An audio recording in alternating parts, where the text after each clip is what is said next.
Apostle Henry Alexander from Pomona, California. The prelate apostle of the Shield of Faith, Fellowship of Churches, my apostle. I just wanted to share in the reemergence of the great and historic National Congress of Racial Equality.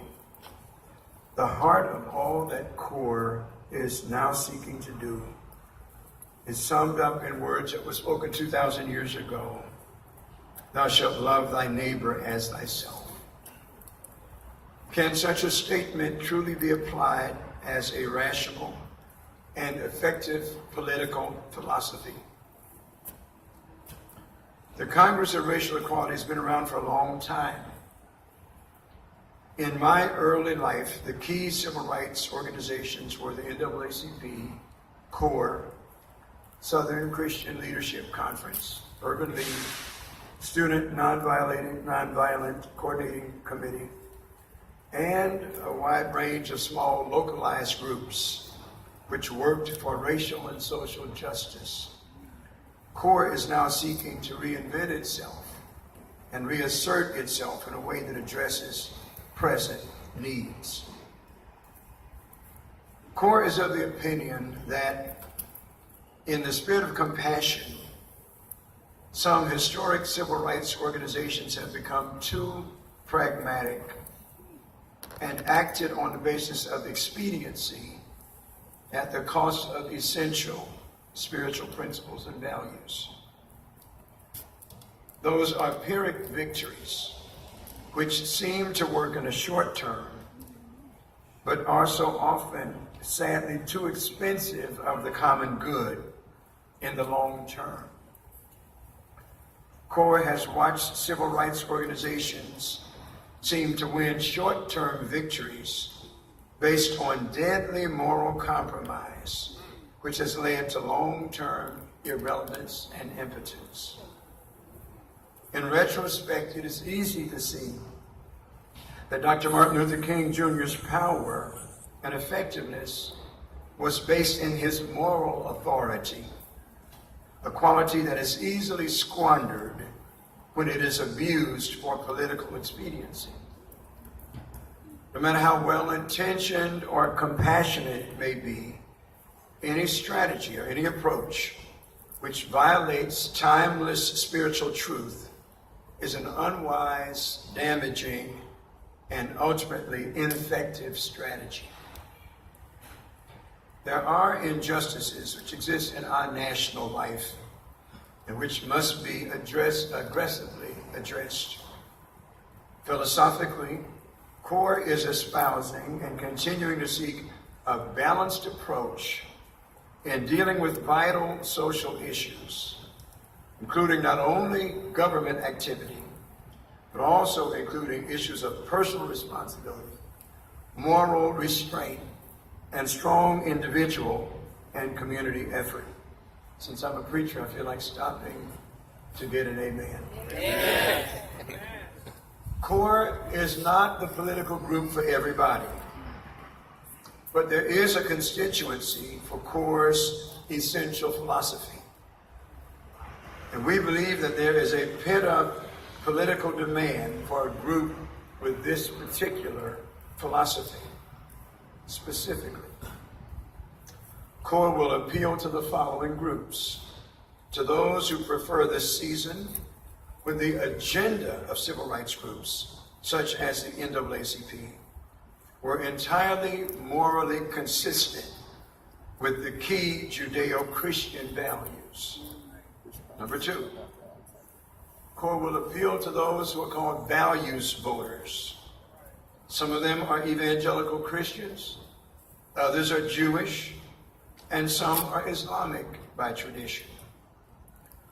CORE will appeal to those who believe that aggressive, progressive social action can be taken without moral compromise on key issues. CORE will appeal to those for whom the spiritual life of the individual is as important as social justice. Across the nation, churches, synagogues, and even mosques are filled with individuals who reject social injustice and, in the spirit of the prophet Amos, invoke the words that say, "Let justice or judgment roll down like waters and righteousness like a mighty stream." CORE believes that one can be both compassionate and committed to conservative morality at the same time, and offers itself as a haven to those who want to eliminate injustice without compromising their moral values. What will CORE do? CORE will serve a widely divergent community. It is an organization that will seek to champion the cause of the immigrant who desperately wants to be a part of the American experience, and yet is willing to take the long, difficult path to do it without moral compromise. CORE will be a place for those who are deeply troubled by the widening income gap between those who are enjoying obscene profits, while so many in America are living under economic duress and privation. CORE will continue, as all civil rights organizations must, to denounce resurgent racism, which subtly threatens to undo the progress which has been made in race relations over the past half-century in our country.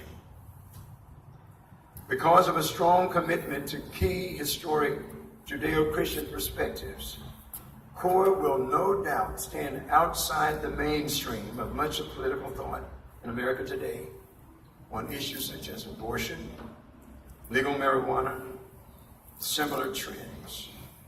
CORE is troubled by academic underachievement in minority communities, will work aggressively for creative solutions for change.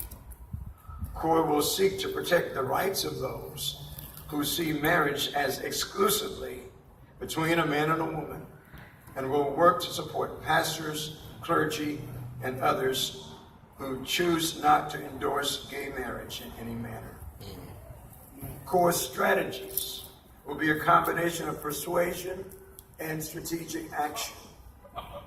CORE seeks to become a significant part of the national dialogue around progressive politics and morality.